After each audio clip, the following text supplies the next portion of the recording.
Hey everyone, it's Jonathan here, founder of Driving Academy. In today's video, we're going to be talking about 3 different tips on how you should be driving at night as a CDL driver. So once you actually get your CDL license, you have freedom. And that's what we're here to help a million people get on the road to freedom. And one of the freedoms that truck drivers actually have the ability to do is decide, okay, am I going to be a daytime driver or a nighttime driver? Depending on the company you're with, they might be restrict you on which times of the day you can drive. But a lot of drivers actually choose to drive at night. And there's a lot of different reasons why they do that. One of the main reasons why they do it is because it's going to be less traffic and they can probably get a lot more done in a much shorter amount of time when it comes to traveling in miles, assuming that they are driving safely, of course, right? That being said, the cons of actually driving at night is it messes up your entire schedule when it comes to your body itself. Imagine going on a flight and kind of going to the other side of the world and how many days it's going to take you to adjust. I mean, I went to Africa and I think it took me like 3 or 4 days to fully adjust, and I kept waking up at like 3 o'clock in the morning over there simply because my body was saying, oh hey, it's time to wake up. And it's completely different. And now when you start switching to becoming a nighttime driver, it makes the same exact thing because now you're fighting your body's intentions. That being said, if you choose to become a nighttime driver, here's going to be 3 different tips on how to stay alert and stay safe.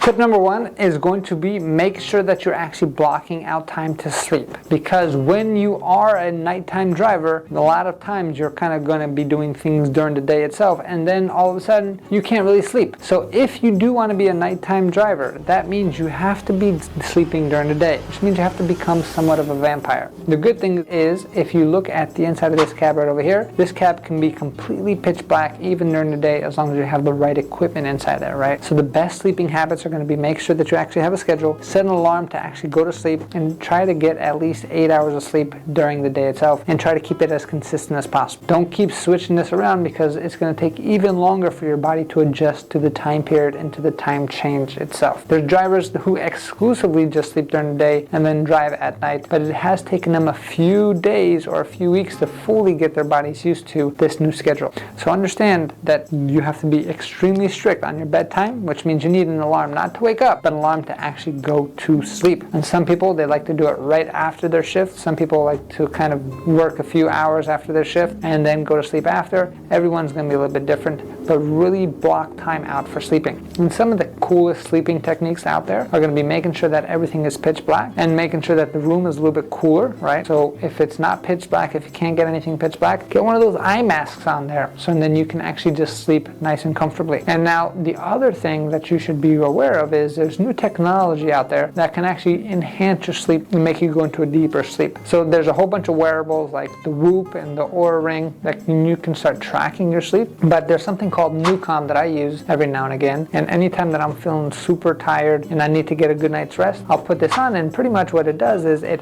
adds extra sound frequencies and it goes into your brain and it kind of imitates the same exact frequencies that your brain needs in order to actually go to sleep. And from you, you're just hearing like this nice meditation sound that's going to help you fall asleep itself, but you're going to wake up feeling amazing. I mean, it's a cool app out there, and it's definitely something that we're going to be talking about more. If you want more information on that, comment below on the videos, and then we can show you separate hacks on how to sleep, especially during the day.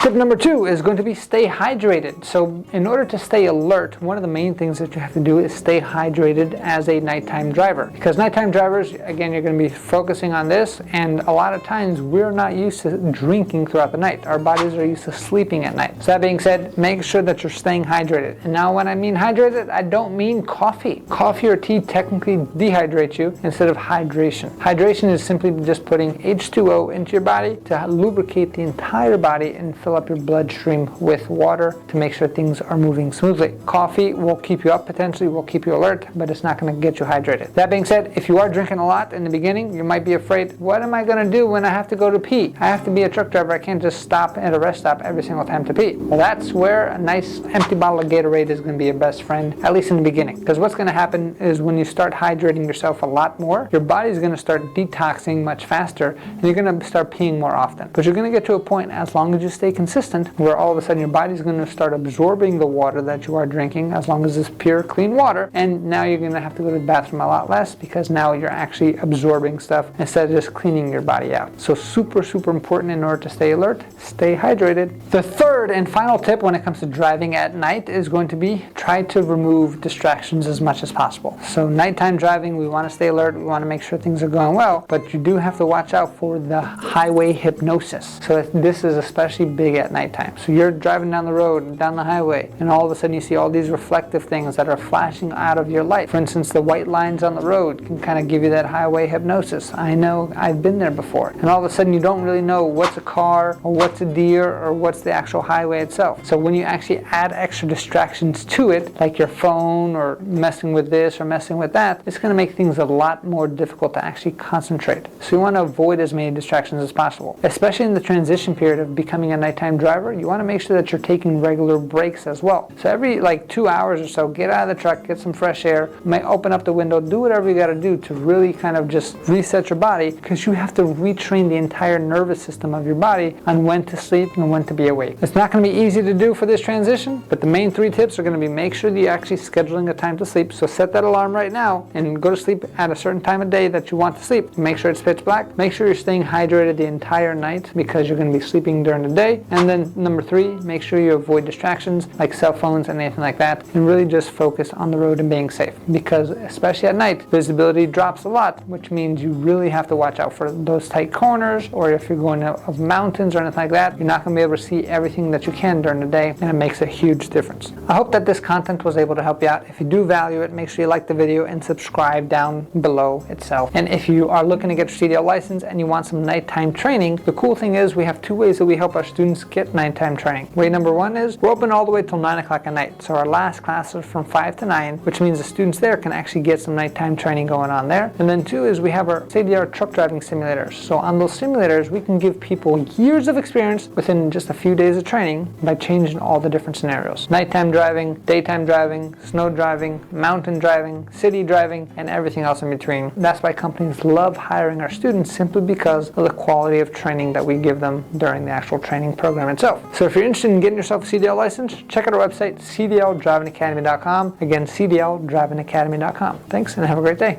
Hey, thank you so much for watching this video. If you like it, make sure you hit that like button. Also, subscribe to our channel. It's really going to help us out. Click on that button. And if you want to continue yourself on your road to freedom, here's more videos to watch. There's endless amounts. Hopefully we get to see each other one day very soon. Thanks.